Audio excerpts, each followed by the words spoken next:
유튜브로 읽는 박정희 전기 7권 개방형 대전략 홀치기 공장.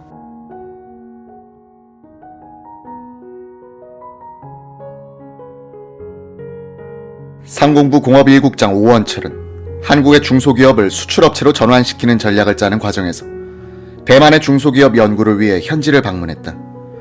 그는 대만의 중소기업은 우리나라와는 본질적으로 다른 생리를 가졌다는 것을 발견했다. 그들은 정부에 기대하는 것도 없고 정부도 그들의 업무에 관여하지 않았다. 그만두는 것도 간단하고 새로운 사업을 시작하는 절차도 간단하다. 대부분의 중소기업체가 가족회사다. 식구가 종업원이다. 학생인 자녀들은 방과 후에 회사 일을 돕는다. A라는 사람이 창업을 하면 친구들이 모여 의논을 하고 도와주자는 결정을 하면 친구들이 돈을 모아서 출자를 한다. 이 출자금엔 이자가 없고 나중에 원금만 갚으면 된다. 은행에서도 약간의 담보만 있으면 대출 받기가 쉽다. 이윤을 남기면 이 은행 빚부터 갚는다. 이것이 그들의 국민성이다. 다시 공장을 확장하고자 할 때는 은행 빚을 거의 다 갚았을 때 은행을 찾는다. 은행의 융자 조건은 사업성이다. 연줄이나 압력이 통하지 않는다.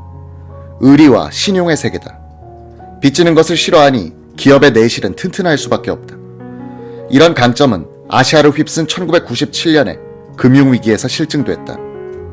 오원철 국장은 대만의 중소기업을 시찰하고 돌아와서는 그들의 장점을 업계에 소개하면서도 내심으로는 우리로서는 한계가 있다는 생각을 했다고 한다. 그저 담보 범위 안에서 융자나 잘 됐으면 하는 생각이었다는 것이다. 당시 우리 중소기업의 문제는 자금력이 약하고 팔 곳이 좁다는 점이었다. 이것을 해결하기 위해 상공부가 전국의 약 2,000개 중소기업을 선정하여 그들을 상대로 수출업체로 전환할 업체를 모집한 결과 1965년 말 542개 업체가 응모했다. 이들 업체에 대해서는 수출품 생산 지정업체라는 간판을 달게 했다. 자부심부터 심어주자는 뜻이었다. 오원철 국장은 생산성 본부에 맡겨 중소기업의 어떤 업종을 수출 산업으로 육성하도록 지도할 것인가를 연구하게 했다.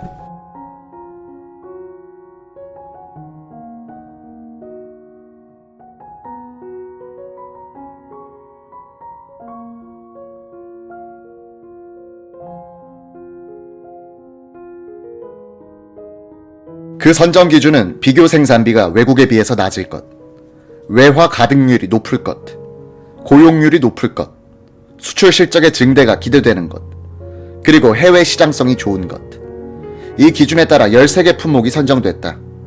생사 및 견사, 견직물, 도자기 제품, 고무 제품, 라디오 및 전기기기, 어패류 및 양송이 통조림, 모 제품, 합판, 면직물, 의류, 피협 제품, 공예품, 자파류. 이 품목을 특화산업 혹은 특화품목이라고 부르기로 했다. 특화란 수출업종으로 전환하여 특별히 중점, 육성키로 한 업종이란 뜻이었다. 오원철 공업국장은 또 수출업체로 전환한 중소기업체에 대한 정부의 지원체제를 갖췄다. 그는 각 과에서는 외국 기계의 카탈로그를 될 수 있는 대로 많이 구하라. 그 기계의 내용을 파악하여 업자에게 알려주는 것이 제일 도움이 된다. 중소기업 사장들은 공장을 상호 방문하도록 하라. 일견이 백문보다 낫다 라고 했다.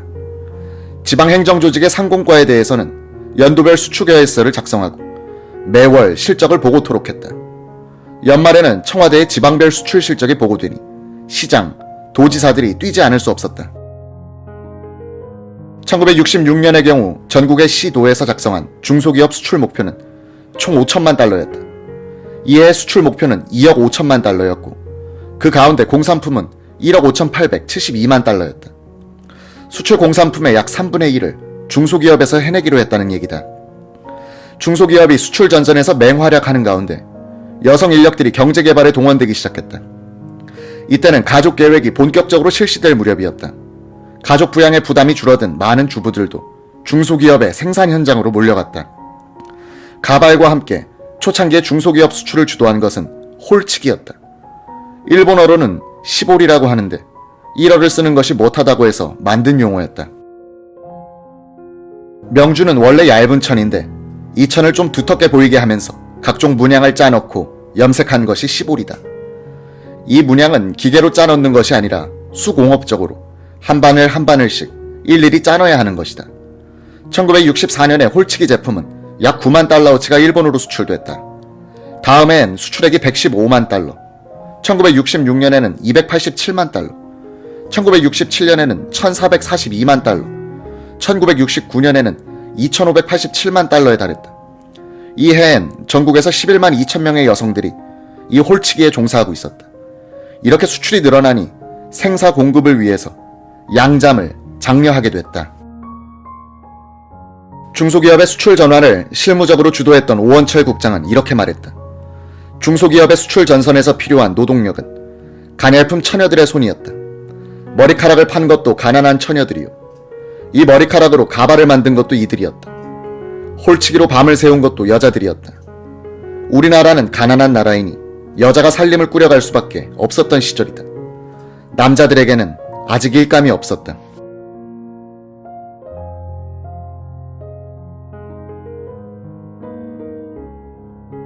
(1965년은) 우리나라 수출이 섬유공업을 중심으로 가속도가 붙기 시작한 해였다. 수출 전선의 최고사령관은 박정희 대통령이고 야전사령관은 박충훈 상공장관, 부사령관은 김정념 장관, 주공 사단장은 오원철 공업 1국장이었다. 김정념, 오원철 팀은 경공업 시대인 1960년대에 이어 중화학공업 시대도 열었다. 두 사람은 1970년대에는 대통령 비서실장과 방위산업 및 중화학공업 담당 제2경제수석 비서관 사이로서 한 시대를 이끌었다. 박충훈 장관은 공군소장 출신, 김정념은 일제시대 예비사관학교 출신, 오원철은 서울대 화공과를 졸업한 뒤 공군에 입대해 소령으로 제대한 경력의 소유자들이었다.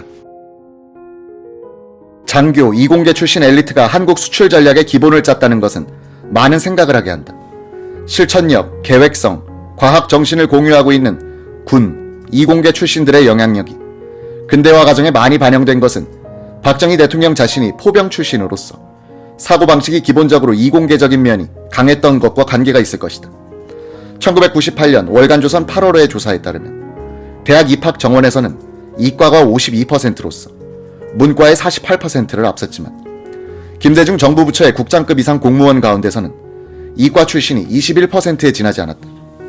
국가 지도부가 과학 정신에 약하면 정책이 중구난방에 주먹구구식으로 흐를 위험성이 있다. 오원철은 한국 현대사에서 가장 성공한 엔지니어 출신 정책 이반자로 꼽힌다.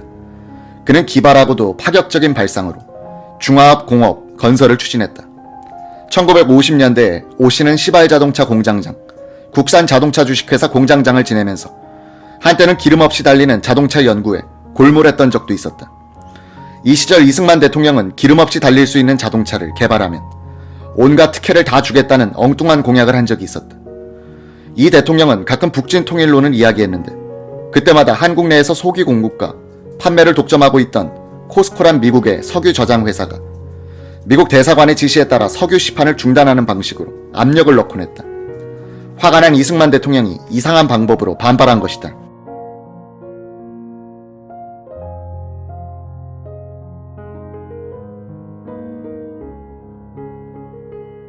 5.16 군사혁명 직후 최고회의 기획위원회 조사과장으로 징발되어 경제개발계획에 참여하게 됐던 오원철은 1965년 초 대통령의 상공부 초도순시 때 섬유공업을 중심으로 하는 수출 전략을 보고했다. 5.16 뒤 선진행정기술의 군사문화가 행정부에 깊게 침투하면서 브리핑 또는 차트 보고가 중요해졌다. 박 대통령의 앞에서 이런 보고를 잘해서 출세한 사람이 있는가 하면 작은 실수로 경력을 망친 사람이 생겨나기도 했다. 자연히 장관은 보고자료에 신경을 많이 쓸 수밖에 없었다. 박충훈 장관은 기획실장이 종합한 보고자료를 김정념 차관에게 읽어보라고 주었다. 김 차관은 내용을 훑어보더니 잠시 시간을 주십시오 하고는 사라졌다. 2시간 뒤에 나타난 김 차관의 손에는 자신이 완전히 다시 쓴 원고가 들려 있었다. 부하들이 박 대통령한테 보고를 할 때는 사인펜으로 백지에 크게 글씨를 쓴 다음 이를 한 장 한 장 넘기면서 했다. 설명하는 사람이 잊어버리지 않도록 차트 한 구석에다가 연필로 깨알처럼 써둬도 넘기고 나서 아차 하고 후회하는 수가 많았다. 막대기를 절도 있게 차트에 갖다 대면서 보고하는 사람을 돕기 위해 보조원이 붙어서서 차트를 넘기는 일을 맡는데 가끔 이를 찢어놓는 실수를 범해 혼이 나기도 했다. 1965년 초 박 대통령의 상공부 연두순시 때 오원철 국장은 섬유공업을 중심으로 경공업 제품이 총 수출 물량이 50%를 담당하도록 하겠다는 야심찬 계획을 보고했다. 그는 이렇게 해서 섬유공업이 발달하면 합성 섬유의 수요가 증가한다. 이를 수입하면 막대한 외화가 소요되니 국산화해야 한다. 즉 합성 섬유공업을 1966년 후반기부터 육성해야 한다. 합성 섬유공업의 원료를 공급할 석유화학공업 건설은 1967년에 착수해야 한다 라고 역설했다. 이 단계적 발전 전략은 한 단계의 수요 증가를 압축해 가다가 폭발 직전에 다음 단계로 밀고 가는 방식이었다. 그 도약의 타이밍을 잘 잡은 것이 우리나라 섬유, 석유, 화학공업 발전의 한 비결이기도 했다. 박 대통령은 이날 상공부의 수출 전략 보고에 만족하여 저녁에 상공부 국장급 이상을 청와대로 초청했다. 그러나 브리핑 준비로 밤을 새웠던 국장들이 각자 뿔뿔이 흩어진 뒤였다. 집에 전화가 없는 사람들이 많아 소집이 되지 않았다. 며칠 뒤 박 대통령은 상공부에 격려용 동봉투를 내려보냈다. 수출 전선의 사령탑이었던 상공부의 요직에 있었던 면면들을 본다. 무역부문에서는 이철승 상역차관보, 김욱은 상역국장, 심의환 상정과장이 트리오였다. 법과 규정에 밝은 이철승은 결제를 까다롭게 해 뒤탈을 없앴다. 김 국장은 추진력이 강하고 부하들을 잘 감싸줬다. 심의환은 산골이 경북 청송 출신의 고등고시 합격자로서 작은 몸집에 호주가이고 친교가 넓었다. 이 세 사람은 이철승이 차관으로 승진하면 김우구는 차관보로, 심의환은 상역국장으로 대를 잇는 식으로 움직였다. 심의환은 나중에 총무처 장관으로 일하다가 박 대통령보다 며칠 먼저 세상을 떴다. 박 대통령이 피살되기 하루 전에 그가 마지막으로 쓴 편지가 심 장관의 미망인에게 보내는 위로 서신이었다.